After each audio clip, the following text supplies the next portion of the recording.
Hello guys, my name is Armaan and you are watching Tech Team. This is the OnePlus 8 review 1 year later.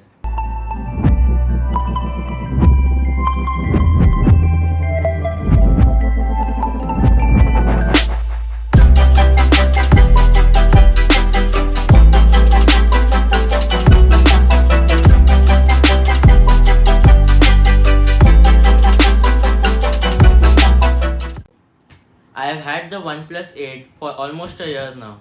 This is the OnePlus 8 in this sweet glacial green color.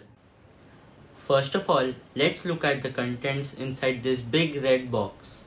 When you open the box, first of all, you get the phone on top, and then below this, in this white compartment, you get some paperwork, the Red Cable Club membership card, the SAR value information, some OnePlus stickers, the quick start guide, safety information, and invitation letter along with the SIM tool, a clear case, a red cable, and the Warp Charge 30T adapter.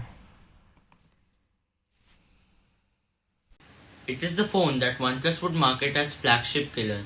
But now we can see that OnePlus is slowly moving from that direction as they now themselves make flagships, the OnePlus 9 series. The OnePlus 8 has the bleeding edge high-end specs you would want for a fast and smooth performance. The Snapdragon 865, which is a lot stabler than the Snapdragon 888 recently released in the flagship phones of 2021. Dual X55 5G modems, 8 or 12 gigs of fast LPDDR4X RAM, UFS 3.0, Wi-Fi 6 and Bluetooth 5.1. It weighs around 180 grams according to OnePlus. It is so light that you can carry it around in your pocket without realizing that it is there. Then there's that display. It is a 90Hz Fluid AMOLED 6.55-inch display with an in-display fingerprint scanner and HDR10 Plus certification. It is super color accurate and has a peak brightness of 1100 nits, so it's super visible outdoors.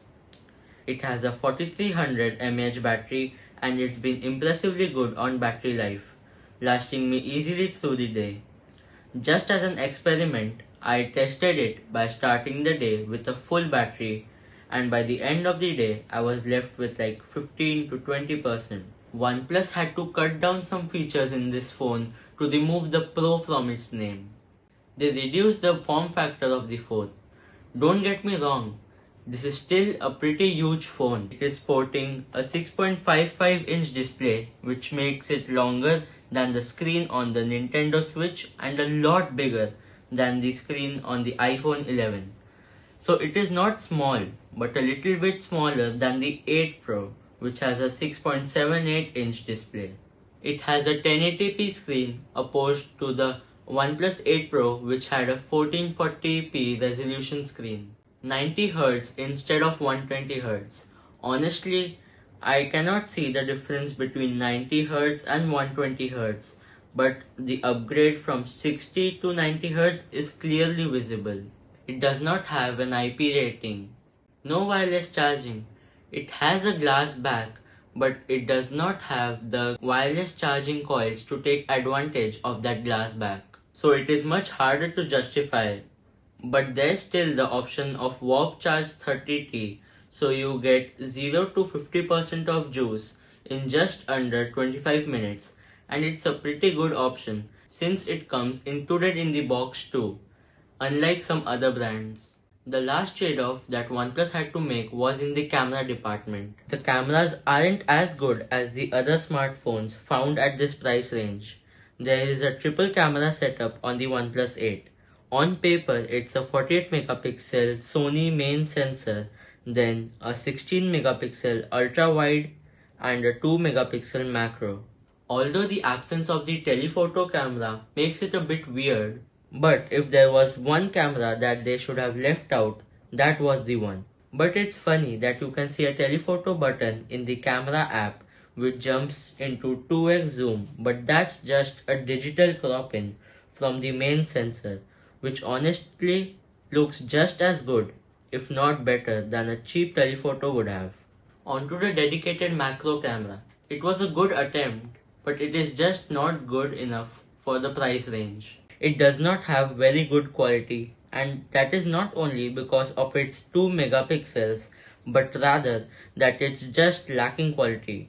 It doesn't have a great dynamic range, and color quality overall is also pretty lacking. For me, it is one of those features which you would forget about after the first week.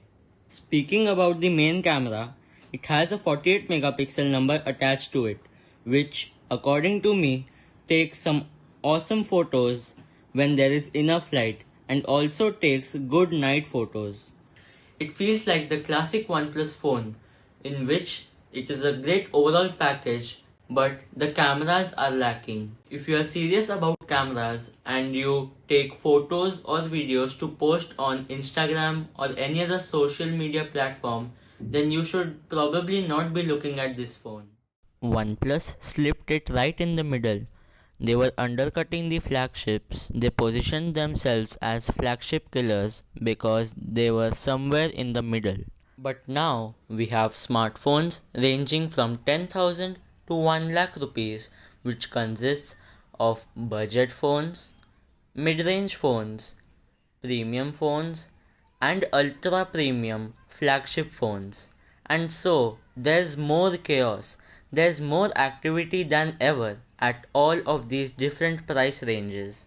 So today at this price of 39,999, you could get the OnePlus 8, or if you want a smaller phone, you could get the iPhone 12 mini.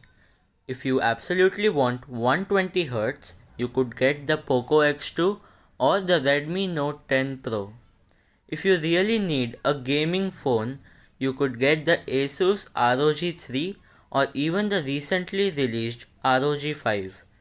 If you absolutely want the best camera quality, you should go for the Google Pixel 4a or even the iPhone SE 2020. But yeah, the OnePlus 8 is a pretty nice phone. It is not special anymore, but it is one of the favorites in this awkward price point of 40,000 rupees.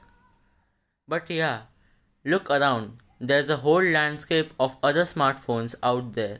Overall, I really like this phone. It has a great display. It is a great performer for the price. Although it is not the best for this price in 2021.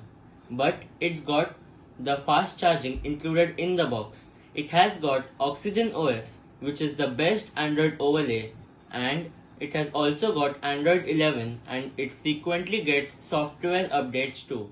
So that was the OnePlus 8 review 1 year later. If you liked the video, please give a thumbs up and make sure to subscribe with the notification bell on so that you would never miss my future videos.